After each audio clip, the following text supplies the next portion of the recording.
Welcome to Guide Guru. We hope this video helps. You start by verifying prerequisites: Intune licensing, Azure AD configuration, and the company portal app availability.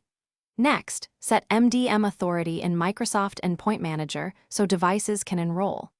Once done, add basic tenant branding and privacy links because users see these immediately. Then create the first company portal configuration profile and choose platform specifics.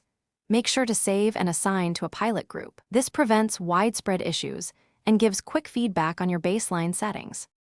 Now focus on the middle steps: app and enrollment setup. Upload or link the company portal app for Windows, Android, and iOS, and configure required permissions so installs succeed. Create enrollment restrictions and link conditional access policies.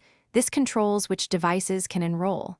Then build compliance profiles with required settings like PIN, encryption, and OS minimums.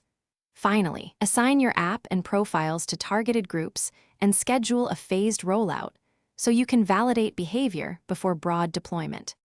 Finish by validating deployment and enforcing policies.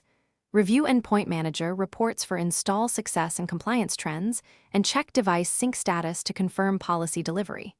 Communicate final steps to users. Sign into company portal, accept permissions, and enroll the device.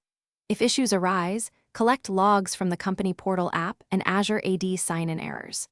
A key troubleshooting tip: verify Azure AD join and MDM authority. Confirm app permissions, and if needed, reinstall company portal to resolve.